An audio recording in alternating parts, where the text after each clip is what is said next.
आज से नया लेख प्रारंभ हो रहा है। कहने को तो यह वाणी पर आधारित है, गुरुदेव की वाणी पर, किंतु इसमें बातें कुछ अलग ढंग से आई हैं और लिखित रूप में है, लेख के रूप में व्यक्त की गई है बातें। जैसे पहले भी एक वाणी के आधार पर हमने लेख लिया था, जिसमें वाणी ये थी कि मैंने तेरा क्या बिगाड़ा, मैंने ही तो बिगाड़ा। वैसे ही इसमें वाणी है, कांटा सावधान, फूल मत भूल। और यह भाव निर्झरणी में प्रथम सर्ग की प्रथम वाणी है। ये वाणी अपनी जगह है। जो लेख है उसका शीर्षक दिया गया है जीवन संकेत।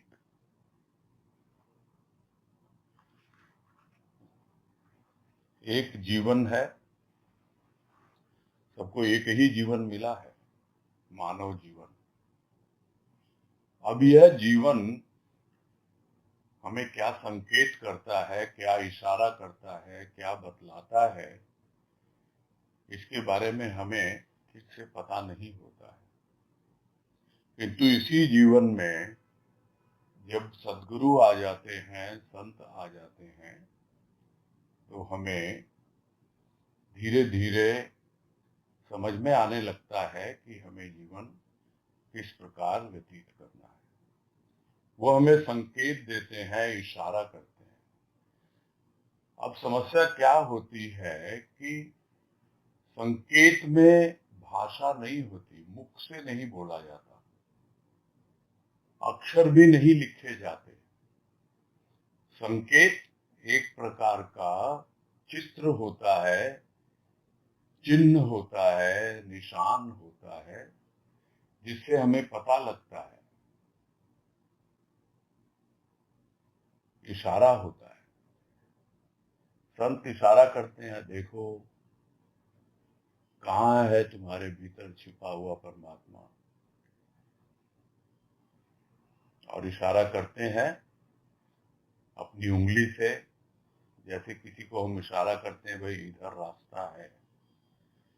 इशारा करते हैं कि देखो ये चांद है। इशारा चांद की ओर होता है, किंतु यदि हम उस उंगली को ही चांद मान बैठे और उसी को पकड़ के बैठ जाए, इसका मतलब हमारी समझ में ही भूल है। तो हमें संकेत को समझना है। संकेत की एक अपनी भाषा होती है, जिसमें पूरी तरह से स्पष्ट होता भी है जो समझ पाते हैं, और नहीं भी होता है जो समझ नहीं पाते हैं। यह जो शीर्षक है हमें यही समझाता है कि न जाने किन किन रूपों में यह जीवन हमें संकेत देता है, समझाता है, और सद्गुरु की कृपा से हमें समझ में भी आने लगता है। किंतु समझ कर भी यदि हम नासमझ बने रहे तो फिर संकेत का कोई लाभ नहीं उठा पाते। तो प्रारंभ करते हैं इस लेख को। कांटा सावधान, फूल मत भूल। और यह हमें पता है, यह गुरुदेव की वाणी है, और इसी को आधार बनाकर आगे कहा गया है, राजमा के द्वारा लिखा गया है कि प्रभु की राह पर जब चलता है प्राणी, तो उसके मार्ग में कितने ही दुख रूप प्रसंग आते हैं, कितने ही सुख रूप। प्राणी यदि सावधान नहीं तो इन बाधाओं के कारण राह भूल लक्ष्य से च्युत हो जाता है। और बहुत स्पष्ट यहाँ पे बतलाया गया है, इसमें कोई नहीं समझने वाली बात है भी नहीं, कि एक प्राणी है जो अपनी राह चले जा रहा है, जीवन जी रहा है, जैसे भी जीता है, और एक प्राणी है जो प्रयास करता है प्रभु की राह पर चलने का, साधना का मार्ग अपनाता है। कुछ कुछ साधन उसके पास होते हैं, कुछ साधन अर्जित करता है, आगे बढ़ने का प्रयास करता है अपने साध्य की ओर, किंतु उसके मार्ग में न जाने कितने ही अलग अलग रूपों में प्रसंग आते हैं, यानी घटनाक्रम आते हैं। कभी कुछ होता है, कभी कुछ होता है जीवन में, कभी दुख रूप में आते हैं, कभी सुख रूप में आते हैं। चलना तो उसको प्रभु की राह पर है, किंतु यह जो प्रसंग आते हैं दुख के रूप में, सुख के रूप में, उसके प्रति यदि प्राणी सावधान नहीं हो तो यह दुख और सुख ये दोनों उसके लिए बाधाओं का कारण बन जाता है, आगे बढ़ने नहीं देते ये दुख और सुख। दुख के लिए तो लोग कह देंगे भाई दुख है, हाँ क्या करे। कुछ लोग कहेंगे हाँ भाई दुख आता इसीलिए है कि हम भगवान को भूल गए थे, उसको याद करें। तो याद करें तो क्या क्या आगे बढ़ पाएंगे? हम जब भगवान को दुख में याद करते हैं तो हमारी सबसे पहले यही उससे पुकार होती है कि भाई हमारा दुख दूर करो। हम मार्ग पर आगे बढ़ने के लिए उससे कुछ नहीं कहते कि हम तो इस मार्ग पे बढ़ना चाहते हैं, अब क्यों ये बाधाएं मुझे दुख प्रदान कर रही हैं।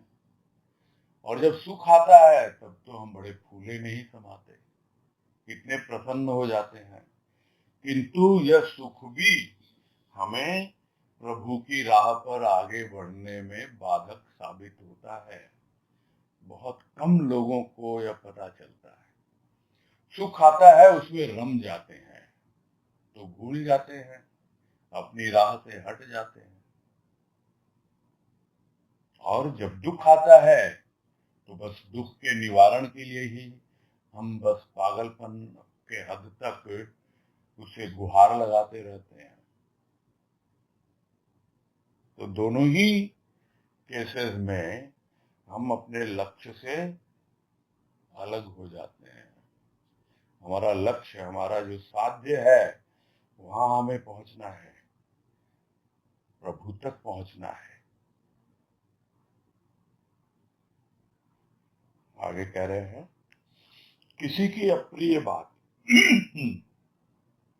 कोई अप्रिय प्रसंग, कोई अप्रिय घटना प्राणी के लिए दुख का कारण बन जाती है। ये अप्रिय प्रसंग जीवन में आते हैं अवश्य। ऐसे समय में सावधान वही रह पाता है जिसका विवेक सद्गुरु की कृपा से जागृत रहता है, अथवा जिसके हृदय में प्रभु का भाव दृढ़ है। अन्यथा दुख शूल बनकर प्राणी के हृदय को घायल तथा जीवन को छिन्न विच्छिन्न कर देता है। तो किसी की अप्रिय बात है, पता नहीं कौन है, क्या है तो सही कोई ना कोई। कोई प्रिय होगा तभी तो उसकी बात अप्रिय लगेगी। बस लग गई बात, और कोई ऐसी घटना हो गई, कोई इस तरह की बात बात में कुछ और बातें चल पड़ी, तो बस हम तो दुख को लेके बैठ गए। वो दुख का कारण बन जाती है प्राणी के लिए। और सबको अनुभव है, ये कोई नई चीज है नहीं, किंतु इससे क्या समझ में आए यही है असली बात, कि ये जो अप्रिय प्रसंग हैं, जो किसी को प्रिय नहीं लगते हैं, अप्रिय ही लगते हैं, और वो आते ही आते हैं जीवन में, they are part of life. ये जीवन का अंग है, ये प्रसंग आएंगे ही। तो फिर क्या करना? सावधान रहना। तो सावधान कौन रह पाता है? या तो जिसके पास सदगुरु की कृपा से विवेक है, यानी विवेक जागृत हो चुका है जिसका, और या फिर जिसके हृदय में प्रभु का भाव है। और यदि किसी के भीतर दोनों ही बातें हैं तब तो सोने में सुहागा, कि विवेक भी है सदगुरु की कृपा से और उन्हीं की कृपा से हृदय में प्रभु का भाव भी है, तो वही सावधान रह पाता है। तो सावधान रहने के लिए, जागरूक रहने के लिए क्या चाहिए? विवेक चाहिए और हृदय में प्रभु का भाव चाहिए। जिसके पास विवेक होगा यानी उसकी चेतना अब जाग रही है, वो ज्ञान की ओर आगे बढ़ रहा है। और जिसके हृदय में प्रभु का प्रेम भाव है, यानी उसके भीतर भक्ति जाग रही है और वो भक्ति की ओर आगे बढ़ रहा है। तो ये दोनों चीजें होती हैं, तो जो भक्त होता है वो तो अपने प्रभु को यही कहता है कि बस जो कुछ भी है सब तुम्हारे हवाले है, तुम जानो, तुम्हारा काम जाने। और जो अपने विवेक का व्यवहार करता है, काम में लेता है, वो सदगुरु की कृपा से कोई न कोई रास्ता निकाल लेता है ताकि वो दुख से प्रभावित न हो। यही सावधानी चाहिए, अन्यथा वो जो दुख है वो इस तरह कांटा बनकर, शूल बनकर चुभने लगता है। कहाँ? अपने हृदय में, और एकदम घायल कर देता है पूरा। और जीवन की क्या अवस्था होती है? छिन्न भिन्न, यानी इस दिल के टुकड़े हजार हुए, कोई यहाँ गिरा, कोई वहां गिरा, सब कुछ अस्त व्यस्त हो जाता है। बड़ी मुश्किल से तो इस दिल को लगाया था प्रभु के साथ, और ये क्या दुख आ गया, ये क्या कांटा बन के चुभ गया, और चुभ गया और फिर जीवन का क्या हाल है? पूरी तरह परेशान, यानी जितना कुछ आगे बढ़ा था फिर से वहीं का वहीं आ गया। जहां से यात्रा शुरू की थी, प्रभु की राह पर जो आगे बढ़ा था, क्यों आ गया? क्योंकि उस दुख को संभाल नहीं पाया। अपने विवेक के द्वारा जो सदगुरु की कृपा के साथ जुड़ा हुआ, या फिर अपने हृदय में उसका प्रेम और भाव, वो भी सदगुरु की कृपा के साथ जुड़ा हुआ। उसने तो कृपा देखी दूसरी चीजों में, स्थूल में देखी, स्थूल के कार्यों में, स्थूल की वस्तुओं में। इसीलिए वो दुख जो आया वो स्थूल में नहीं होता है, दुख तो मन को होता है, सूक्ष्म में होता है। कष्ट होता है स्थूल में, शरीर को कष्ट हो सकता है, कोई व्याधि हो सकती है, कोई रोग हो सकता है, किंतु दुख तो मन को ही होता है। तो मन पूरी तरह से घायल हो गया, छिन्न विच्छिन्न हो गया उसका जीवन। क्या हो गया मेरे साथ, क्या हो गया? अरे मैं तो इसको मानता था, उसको ये करता था, इसने मेरे साथ ये क्या कर दिया, अरे ऐसा हो गया। मतलब सारा का सारा पूरा मिट्टी में मिल गया। सोचता नहीं है प्राणी, अपने आप को देखता नहीं है, इतना ज्यादा उसकी हालत खराब हो जाती है। और उसका कारण यहाँ यही बता रहे हैं, विवेक है नहीं, हृदय में प्रभु का भाव दृढ़ता से नहीं है, यानी भीतर में वो विश्वास नहीं है। इसलिए आगे है, मानव मन के विचार भी शूल रूप धारण कर मनुष्य को कष्ट देते हैं। मन्नेव मनुष्याणां कारणम बंध मोक्षयोः। अनेक बार सुना, किंतु जब भी मन के द्वारा मोक्ष प्राप्ति के लिए साधन, भजन, ध्यान, मनन आदि का प्रयत्न किया जाता है, तब मन उस ओर आकृष्ट न होकर संसार का ही चिंतन करता हुआ संसार में ही लिप्त रहता है। सावधान प्राणी मन के इन कांटों को बीन कर आगे बढ़ता है। तो मानव का मन है, उसमें भी तरह तरह के विचार आते हैं। कुछ विचार अपने भीतर से आते हैं, जो चित्र से संप्रेषित होते हैं संस्कारों के द्वारा। कुछ विचार बाहर से आते हैं व्यवहार के कारण। तो यह जो विचार हैं, ये मनुष्य के मन में किसी न किसी रूप में कांटा बनकर आ जाते हैं, शूल का रूप धारण कर लेते हैं और मानसिक कष्ट भोगता रहता है। अनेक बार सुना है कि यह मन ही है मनुष्य का, जो बंधन और मोक्ष का कारण बनता है। यहाँ संस्कृत में लिखा हुआ है, जिसका तात्पर्य यही है, यह मन ही है मनुष्य के बंधन और मोक्ष का कारण। ये सुना तो अनेक बार, किंतु जब भी मन के द्वारा मोक्ष प्राप्ति के लिए कुछ साधन अपनाता है, साधन के रूप में भजन, कोई ध्यान अपनाता है, कोई चिंतन मनन अपनाता है, इस तरह अपनाने का प्रयास करता है, कोशिश करता है, तो देखता यही है कि मन उसमें टिकता नहीं है, लगता ही नहीं है, उस आकर्षित ही नहीं होता मन उस ओर। बैठता है ध्यान में, मन भागता है संसार की ओर। लगा हुआ भजन में, कितना उसमें टिकता है, कितना उसका रसपान कर पाता है। जो कुछ भी मनन चिंतन कुछ भी करने बैठता है, बार बार मन जो है उस ओर नहीं जाकर संसार की ओर ही जाता है और उसी के बारे में सोचता रहता है, उसी का चिंतन करता हुआ संसार में ही लिप्त रहता है। भले ही सत्संग में लग गया हो तो क्या हो गया। भाई अभी तो स्कूल में एडमिशन लिया है, अभी तो न जाने कितनी परीक्षाएं देनी पड़ेंगी,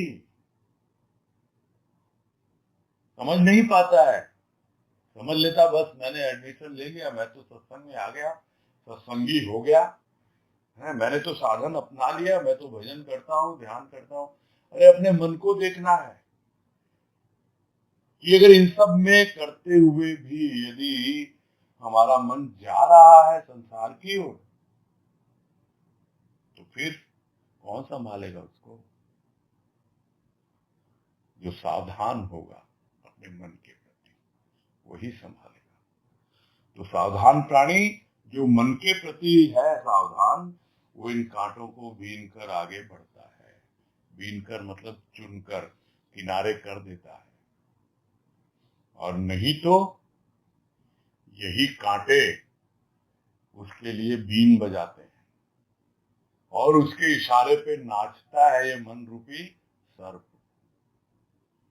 जैसे सपेरा बीन बजाता है, वैसे संसार ये बीन बजाता है और उसके इशारे पे नाचता है ये मन।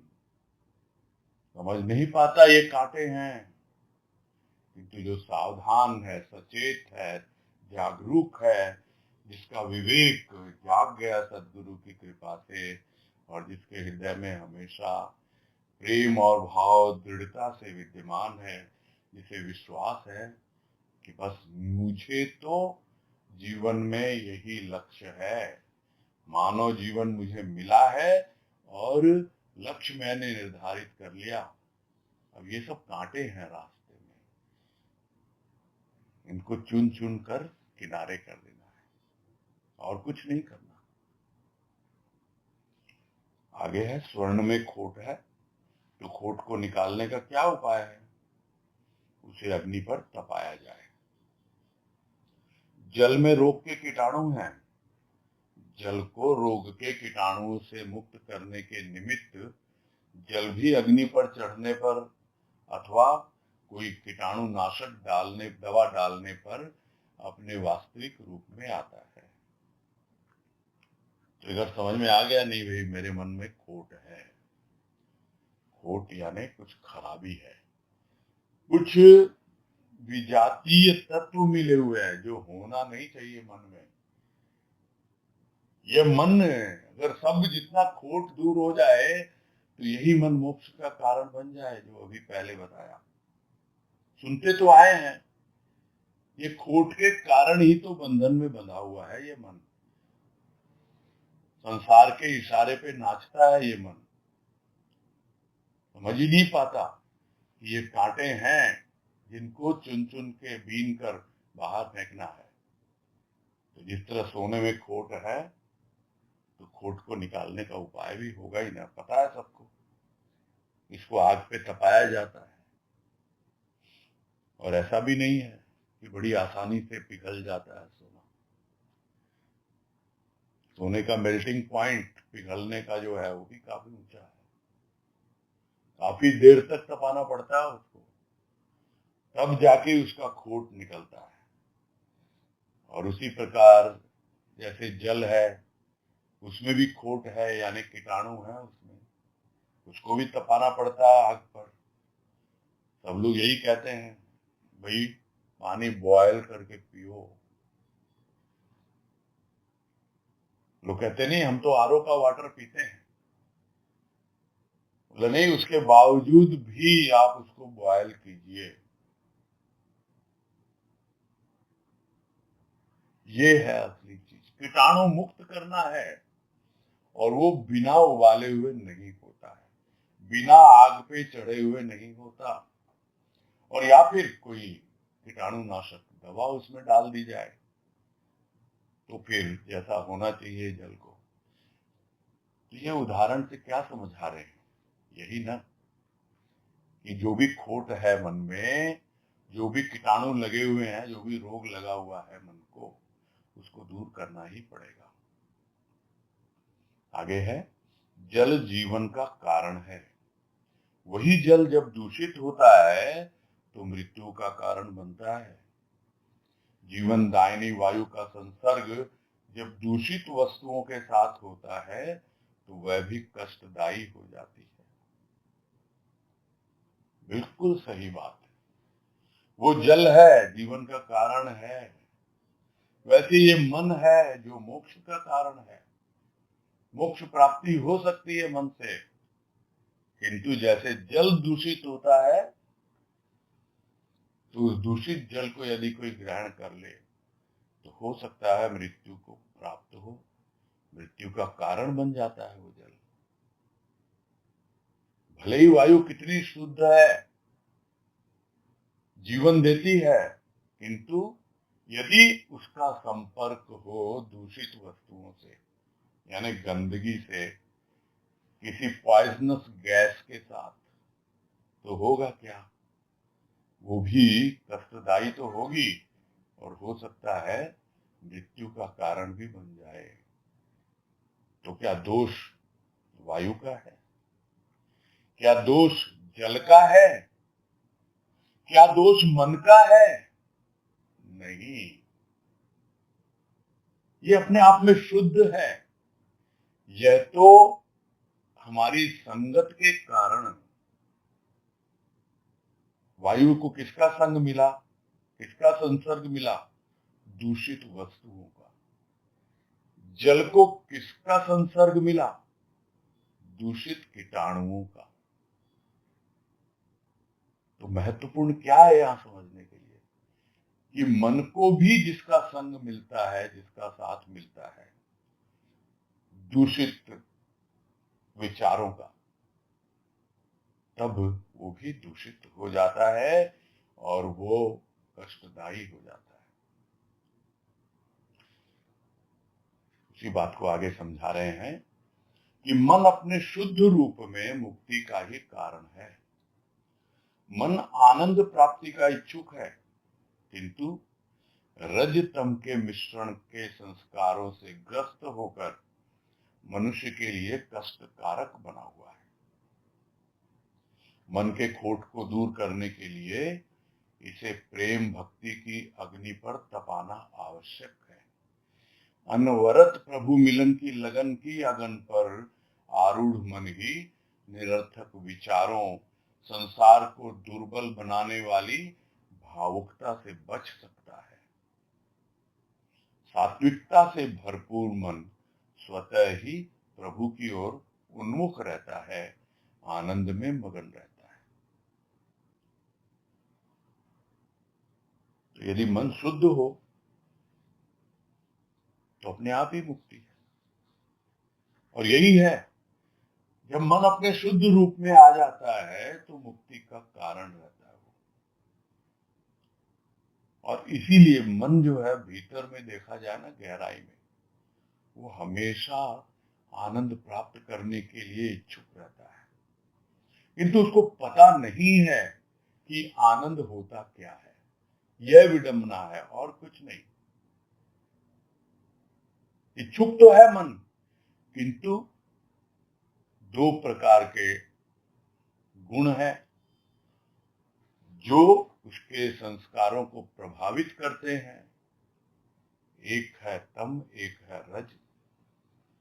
तो रज गुण क्या है? कर्म के लिए प्रेरित करता है। अब वो कर्म किससे प्रभावित होकर किए जा रहे हैं? तमोगुण से। तो यदि तमोगुण से प्रभावित है वो रजोगुण, तो फिर क्या होगा? कष्टकारक ही होगा ना। और इसी में जीता है। रज और तम के मिश्रण से बने हुए हैं संस्कार, और उसी से ग्रस्त है वो, और उसी के कारण उसका जो जीवन है वो कष्टकारक बना हुआ है, और मन कष्ट झेलता रहता है। ये खोट है उसके मन में, ये दूषित मन है तमोगुण के कारण। तो इस खोट को दूर करने के लिए क्या करना होगा? जैसे जल को अग्नि पर चढ़ाना है, तो इस मन को चढ़ाना होगा प्रेम और भक्ति की अग्नि पर। ऐसी भक्ति जिसमें प्रेम की अग्नि जल रही हो, प्रेम अग्नि। और वो अग्नि ऐसी नहीं हो थोड़ी देर जली और फिर हमने उतार दिया बर्तन, और या फिर अग्नि ही बुझ गई।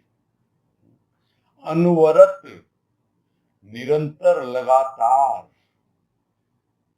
वो लगन लगनी चाहिए, और वो लगन भी एक अगन का काम करती है। जिसे कहते हैं थोड़ी बहुत जमाने की हवा आती है और वो बुझाने की कोशिश करती है उस लौ को, उस अगन को। तो क्या करती है ये लगन? लगन फिर से उसमें अगन जगा देती है, बुझने नहीं देती ये लगन। क्या लगन है? प्रभु से मिलने की लगन। और उसकी आग में तपता रहता है उसका अंतःकरण, उसका मन, बुद्धि, चित्त, अहंकार सब। किंतु सबसे पहले मन में ही इसका अनुभव मिलता है। तो उस पर आरूढ़ हो जाएगा मन, तब जाकर निरर्थक विचारों और जो उसके जीवन को दुर्बल बनाते हैं, ये जो संसार की जो भावुकता है, बहुत जल्दी इमोशनल हो जाते हैं लोग।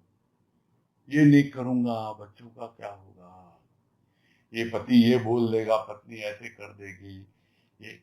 और थोड़ा सा भी जो ज्यादा भावुक है, थोड़ा सा भी जो ज्यादा सेंटिमेंटल है, बस लोग उसके ऊपर में और धाक जमाने लगते हैं, उसको और कंट्रोल में करने लगते हैं। और अवस्था ऐसी हो जाती है जिसको क्या कहा जाए, इमोशनल अत्याचार। पूरे उसकी भावुकता का इतना, क्या बोले उसको, बुरी तरह से निचोड़ देते हैं उसके जीवन को, और वो बेचारा कुछ नहीं कर पाता क्योंकि वो विवश है। इतनी दुर्बलता है उसके भीतर विचारों की, और इतना भावुक है वो कि लोग उसका नाजायज फायदा उठाते हैं। किंतु जब लगन की अगन पर आरूढ़ होगा मन, तो उन सब से बच जाता है और क्या पाता है, अपने भीतर सात्विकता से भरपूर। अब तमोगुण नहीं है, अब सतोगुण आ रहा है, सात्विक भाव विचार आ रहे हैं, और उससे भरपूर हो जाता है मन, और अपने आप ही राह पर आगे बढ़ता चला जाता है, प्रभु की ओर उन्मुख होकर देखते हुए उस ओर चलता रहता है और अपने मस्ती में आनंद में मगन। तो एक है लगन की अवस्था जो अगन लगाती है, फिर उसका मन सात्विकता से भरपूर हो जाता है, और तब जाकर वो आनंद में मगन रहता है। तो लगन, अगन और मगन, ये तीन चीजें हैं। अगर तीनों सध जाएं तो मन अपने आप ही अपने शुद्ध रूप में आना प्रारंभ हो जाए। आगे कह रहे हैं, उद्देश्य की पूर्ति के लिए लक्ष्य की ओर निरंतर उत्साहमयी गति आवश्यक है। लक्ष्य उच्च हो, उसकी ओर गति हो, तो पवित्रता स्वयं ही आकृष्ट होती है। यानी उन सतोगुणों को बुलाना नहीं पड़ता कि आओ आओ भाई आओ सतोगुण, मैं अब प्रभु की राह पे आगे बढ़ रहा हूँ, मेरा बहुत ऊंचा लक्ष्य है, मुझे पहाड़ पे चढ़ना है, ऐसा है ये रास्ता, ऐसी ऐसी पगडंडियां हैं, न जाने कितने कांटे हैं इसमें, तुम आओ मेरा साथ निभाओ। अरे उस ओर बढ़ो, अपने आप ही पवित्रता उससे आकृष्ट होती है, खींच के ले आती है सतोगुण को, क्योंकि उसको जगह मिल जाती है मन में, क्योंकि उसके पहले तमोगुण से भरा हुआ था, विकारों से भरा हुआ था।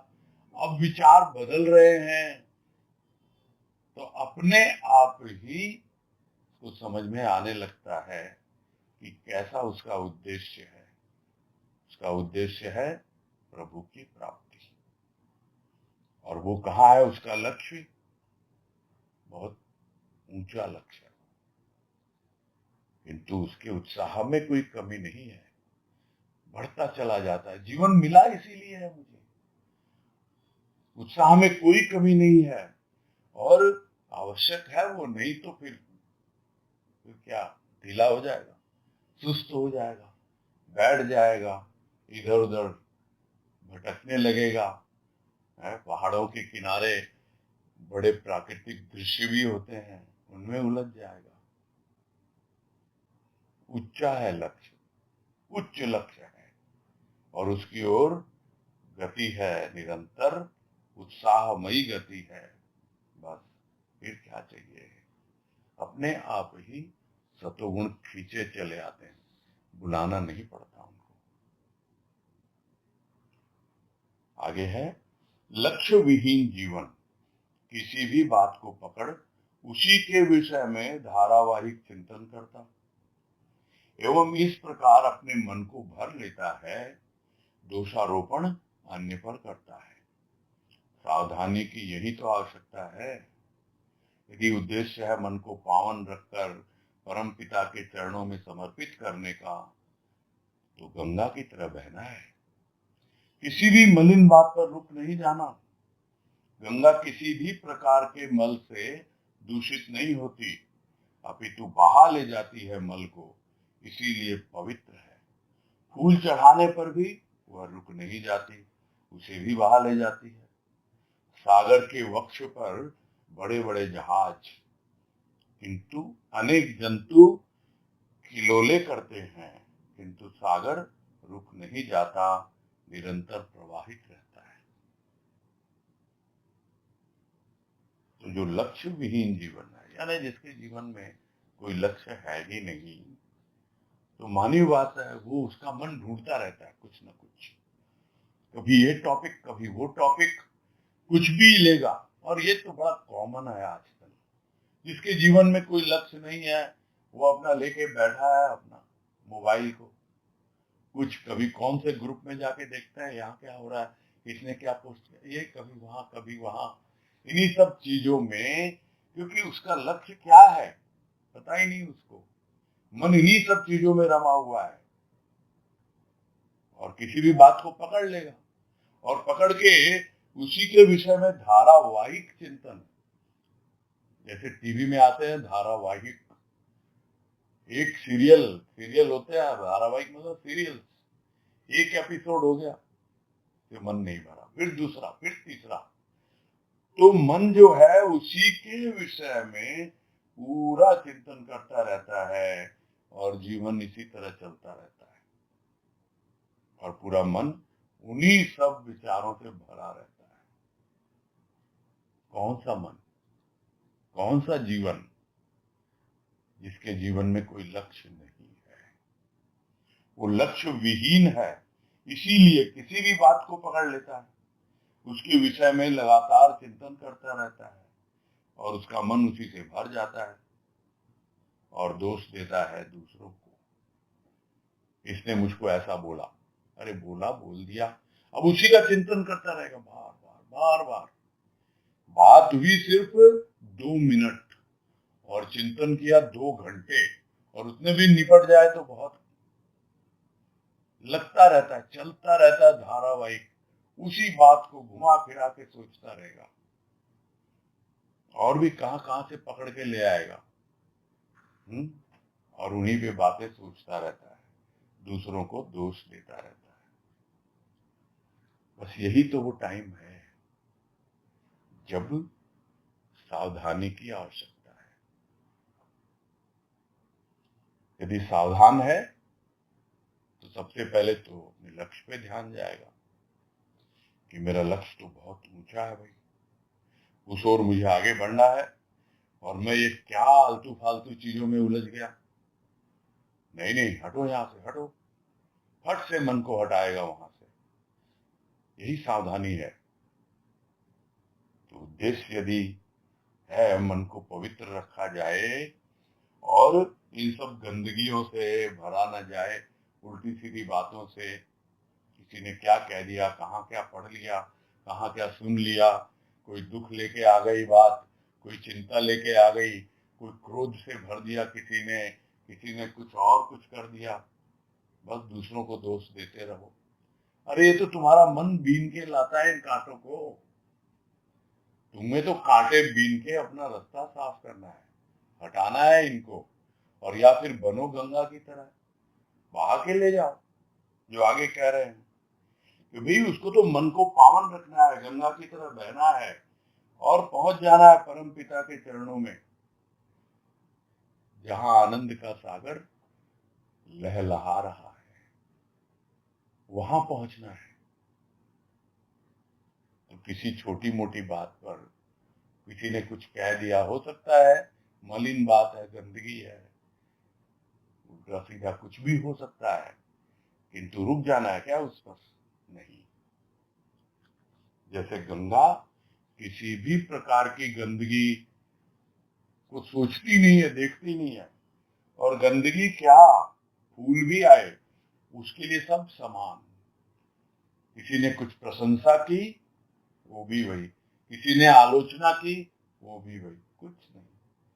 हमारा काम तो बहना है, बहते चले जाओ, नहीं तो लोग क्या करेंगे, किसी ने प्रशंसा की, रुक गए जरा, गंगा ने बहना रोक दिया, हाँ जी हाँ धन्यवाद, थैंक यू, बहुत अच्छी बात, और उससे मेलजोल बढ़ाएंगे। और किसी ने आलोचना कर दी, फिर भी रुक जाएंगे और उससे बहस में लग जाएंगे, तर्क वितर्क करने लगेंगे। तो गंगा को पता है दोनों ही बातें रोकती हैं उसके प्रवाह को, इसलिए बहते जाना, गंगा की तरह बहते जाना, अच्छी हो या बुरी, मल हो या फूल, बहते चले जाना है। पहुंचना कहाँ? सागर तक। और उस पर भी न जाने कितने बड़े बड़े जहाज चलते हैं, ये तो सागर को क्या उससे फर्क पड़ता है?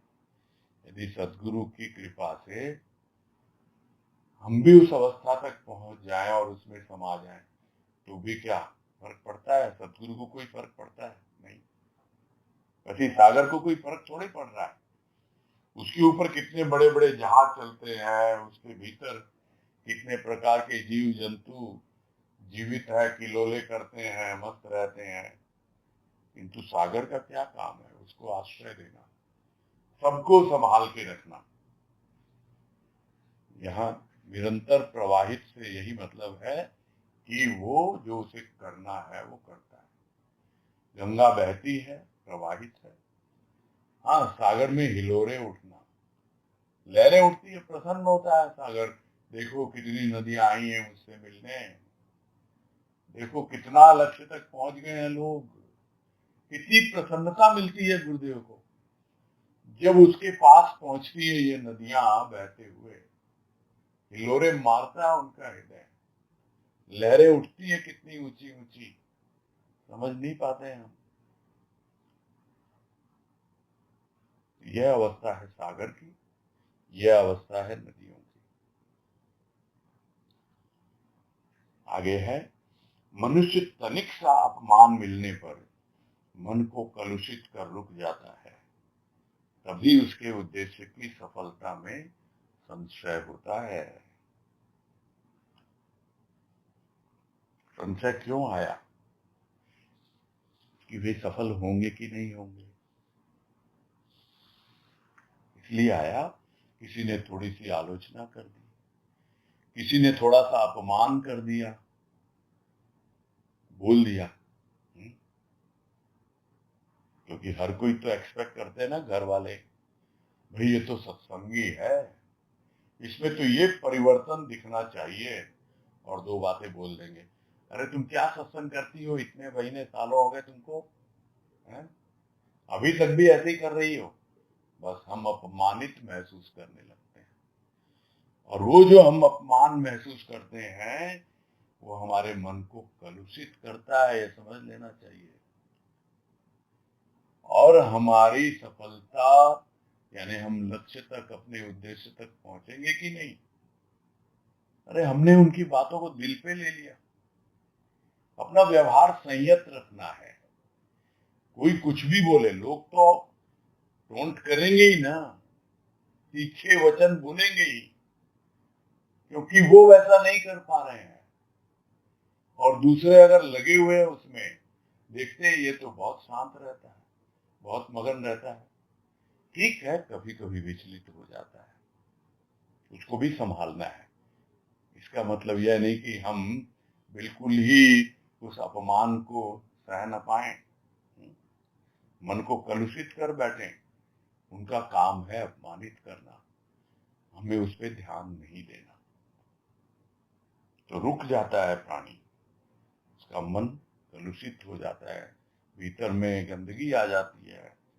इसलिए वो अपने उद्देश्य तक पहुंचेगा कि नहीं, उसका उद्देश्य पूरा होगा कि नहीं, उसके बारे में डाउट होने लगता है।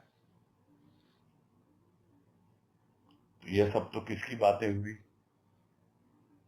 कांटे की बातें हुई। अब बात हो रही है फूल की, और उसको कह रहे हैं फूल खुशी का समय। यानी जब भी फूल की अनुभूति हुई, कांटा क्या है? जो गंदगी है, कीटाणु है, खोट है, यह है कांटा। फूल क्या है? जब खुशी होती है, सुख मिलता है। कांटा क्या है? दुख है। तो प्राणी खुशी के मद में मस्त होकर भूल जाता है प्रभु को, खुशी के समय वह कृतज्ञ नहीं होता प्रभु का, बल्कि अपने भाग्य पर अभिमान कर फूल उठता है। प्रसन्नता के समय भी विवेक को जागृत रखने की आवश्यकता है। प्रभु प्रेमी प्रसन्नता के समय भी मन का भाव देखे, ताकि मन प्रभु कृपा के प्रति कृतज्ञ होकर भ्रम एवं अहंकार से मुक्त रह आनंद का अनुभव करे। और इसमें बहुत क्या कहें उसको, मार्के की बात है, यानी इम्पोर्टेंट बात है इसमें। क्योंकि जब खुशी का मौसम होता है, प्रसन्नता का मौसम होता है, तो प्राणी उसके नशे में मदमस्त होकर के अपने आप को भूल जाता है, प्रभु को भी भूल जाता है। बस वो तो कहता है बड़ी मुश्किल से तो ये खुशी के पल आए हैं, बस पूरी तरह से टूट कर इसको अच्छी तरह एंजॉय कर लो, पता नहीं कब ये मौका आएगा कि नहीं आएगा। और यह जो डाउट उसके मन में है, वही उसको खुशियों से दूर करता है। क्यों? क्योंकि वो खुशियां किसी और पर आश्रित होती हैं। खुश रहना उसका जन्मसिद्ध अधिकार है, किंतु वो मौके ढूंढता है, अवसर ढूंढता है खुश होने के लिए। और जब खुश नहीं हो पाता तो स्वाभाविक है दुख ही होगा उसको, क्योंकि जीवन में कभी खुशी कभी गम। जब खुशी नहीं है तो गम है, और गम को कम करने के लिए न जाने क्या क्या काम करता है वो। बहुत तरह की चीजें हम जानते हैं, समझते हैं। इसलिए बहुत महत्वपूर्ण है कि खुशी के नशे में मस्त न हो, क्योंकि ऐसे में तो स्वाभाविक है प्रभु को भूल जाना। तो भूल जाता है प्रभु को, वो खुशी के प्रति कृतज्ञ नहीं होता प्रभु का कि खुशी देने वाला कौन, कैसे मेरे जीवन में खुशी का प्रसंग आया, ये एक मांगलिक अवसर आया जो मैं खुशियां मना रहा हूं, अरे ये तो उसकी कृपा है। दुख भी कृपा है, यह तो बिरले ही समझ पाते हैं। इसलिए समझ पाते हैं, समझाना चाहता है प्रभु कि यह कोई ऐसा जीवन नहीं है जिसमें दुख नहीं आता। तुम्हें तो सावधान रहना है, सिर्फ दुख में ही नहीं सावधान रहना, सुख में भी सावधान रहना है। नहीं तो तुम क्या करोगे, अपने भाग्य पर अभिमान करोगे। अरे भाई मेरे भाग्य में है खुशी, ये देखो ऐसा होना था, ये मांगलिक अवसर तो आना ही था, इसलिए खुश है, उसी पर अभिमान करता है, फूल उठता है। फूल उठता माने अहंकार फुलाता है वो अपना। तो ऐसे समय में भी विवेक को जागृत रखने की आवश्यकता है। विवेक के बारे में तो दिमाग ही नहीं लगाता कोई। सबसे बड़ी समस्या तो यही है जीवन में। ये विवेक क्या होता है भैया? विवेक है सबके पास, दुनियादारी में तो खूब चलती है बुद्धि हमारी। इस दिशा में क्यों नहीं चलती? क्योंकि हम उसको उस दिशा में काम में लेते ही नहीं। विवेक सबको दिया है भगवान ने, किंतु गलत दिशा में लगाते हैं। वैसे ही मन सबको दिया है भगवान ने, गलत दिशा में लगाते हैं। इसीलिए तो न मन सुधरता है और न बुद्धि में विवेक आता है। तो विवेक जागृत रखना है अपना, और वही बतलाएगा कि देखो भाई, प्रसन्नता के समय भी अपने भाव को देखो, तुम तो प्रभु के प्रेमी हो ना, और प्रभु की कृपा से ही तो ये प्रसंग आया तुम्हारे जीवन में। तो प्रभु प्रेमी प्रसन्नता के समय भी अपने मन का भाव देखे, तो किससे देखे? दृष्टा भाव से तो देखेगा ना, कि मन बहक तो नहीं रहा है, खुशी के मद में मस्त होकर भूल तो नहीं रहा है प्रभु को, अपने भाग्य पर तो नहीं इतरा रहा है। ये सब बातें कौन देखेगा? जो जागरूक होगा, जिसका विवेक जागा हुआ होगा, तब वो बतलाएगा अपने आप को, नहीं ये तो प्रभु की कृपा है, उसके प्रति कृतज्ञ होता है। और इस तरह जब जीवन बिताता है तो जितना भी उसका बुद्धि में और थोड़ा बहुत भ्रम है वो भी दूर होता है, और अहंकार से भी मुक्त होने का प्रयास वो करता है। क्योंकि फूला समाना क्या है? अहंकार को फुलाना है। तो वो उससे सावधान रहता है, जागरूक रहता है। तो दुख में तो रहना ही है, सुख में भी जागरूक रहना है, तब जाकर वो अपने भ्रम और अहंकार से मुक्त रह पाएगा और प्रभु के आनंद का अनुभव कर पाएगा। अन्यथा जो बातें हैं, दुख आया दुखी हो गया, सुख आया खुशी के मद में मस्त होकर भूल गया। दुख में यदि याद किया भी भगवान को तो दुख दूर करने के लिए याद किया, बस दुख दूर हो गया, फिर भगवान से क्या वास्ता है? कुछ नहीं। खुशी आई तो अपने भाग्य को बहुत सराहने लगा, उस भाग्य पर ही अभिमान करने लगा। सारे खेल तो यही चलते हैं दुनिया में। तो जो जागरूक है, जो सावधान है, जिसका विवेक जागा हुआ है और सही वक्त पे उसको काम में लेता है, उसको सब समझ में आता है। आगे है, आनंद प्रतीक्षा में है। जिस वस्तु की प्रतीक्षा करता है प्राणी, उसे प्राप्त करके ही प्रसन्नता का अनुभव करता है। भौतिक पदार्थ कुछ काल के लिए प्रसन्नता प्रदान करते हैं, किंतु आनंद कोई क्षणिक भाव नहीं, यह वह स्थायी भाव है जिसमें प्रभु भक्त निरंतर अपने प्रिय की प्रतीक्षा, प्रिय की याद, प्रिय की वाणी एवं प्रिय की समीपता पाता है।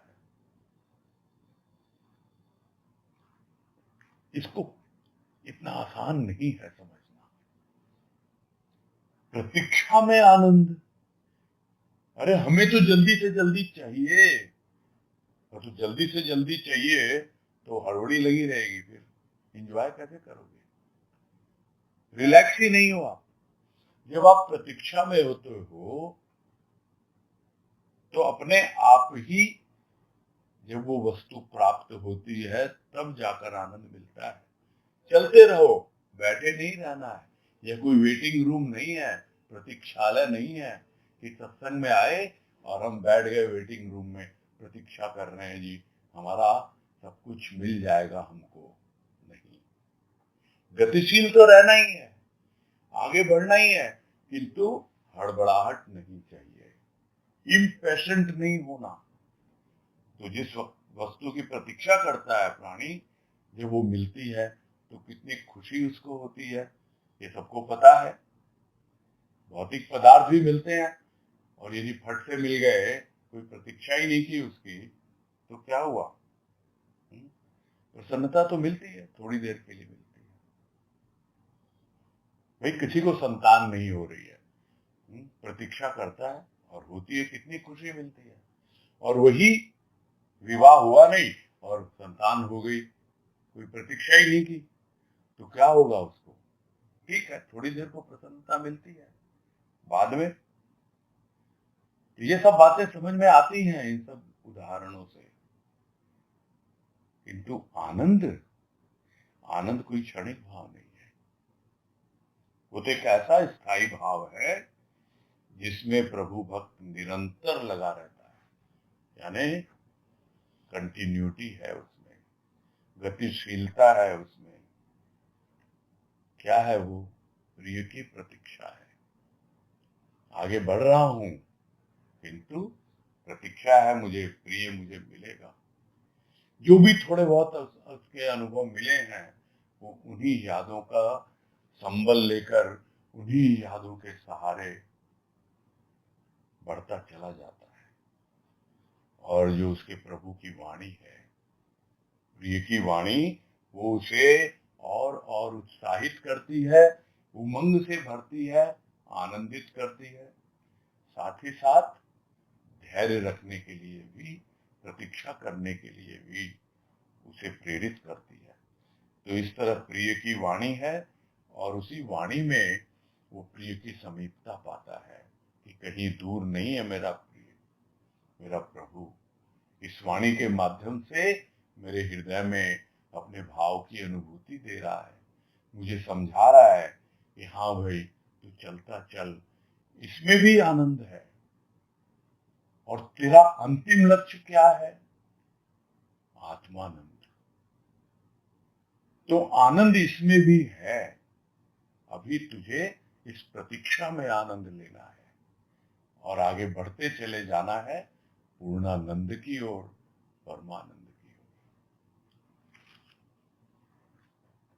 बस यही पूरा करते हैं। तनुश्री।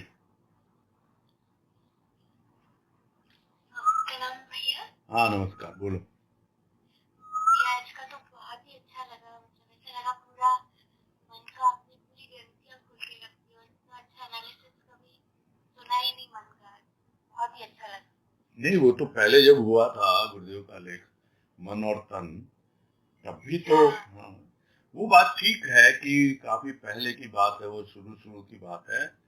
और इसके बाद अब इतने दिनों में है ना, हमारे भीतर की भूमि भी तो तैयार हुई है ना, चीजों को रिसीव करना आया है, स्वीकार करना आया है, और उससे हमारे भीतर जो परिवर्तन हुए हैं, तो ये कंटिन्यूअस प्रोसेस है। और आपने अगर अनुभव किया जिस तरह से ये है, तो बहुत बड़ी कृपा है गुरुदेव की, है ना। बहुत ही अच्छा लगा। एक पॉइंट पूछना था कि आपने बोला मन को एक्चुअली तो आनंद ही चाहिए, लेकिन बस दिक्कत है कि वो खोजता कहीं और है, ये प्रॉब्लम है। जी जी, यही है। ये थोड़ा सा समझना था क्योंकि अभी उस आनंद से परिचय नहीं है ना। अभी जो अंतिम पैराग्राफ में राजमा ने लिखा कि प्रतीक्षा में आनंद है, क्या इस बात को स्वीकार करेगा कोई? नहीं कर पाएगा। यानी प्रतीक्षा में भी उसको आनंद की अनुभूति होती है। जो कल उदाहरण आया था राधा जी का, याद करो जरा आप। हाँ, और वो घाव को हमेशा हरा रखना चाहती, क्योंकि वो उसकी याद दिलाता है, उस याद में भी उसको आनंद मिलता है। तो ये है समझने लायक बात, है ना? अब स्कूल में आनंद खोजने लगते हैं, ये हाँ हम कर सकते हैं। बिल्कुल यही बात। ठीक है। हाँ, प्रणाम, हरिओम। हाँ हरिओम।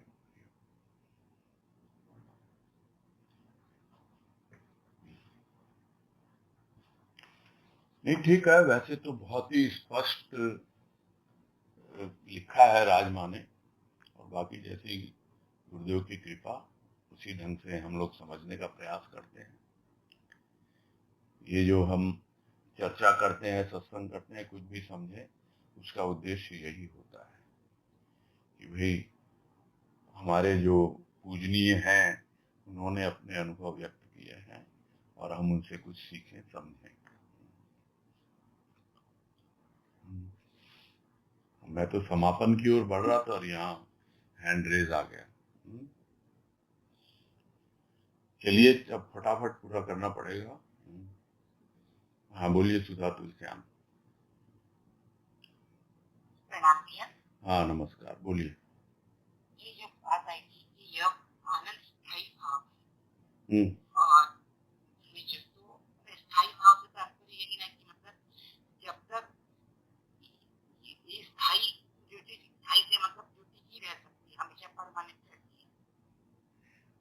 स्थायी का मतलब वो है, बिना आनंद का आधार लिए सुख की अनुभूति नहीं हो सकती है।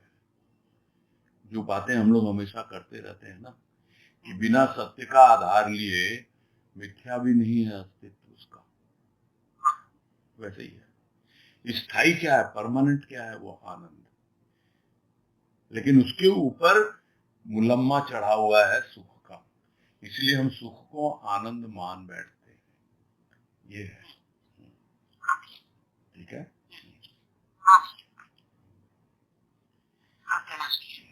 ठीक। हाँ, अजय बंसल बोलिए। हाँ भैया प्रणाम। हाँ नमस्कार, बोलिए।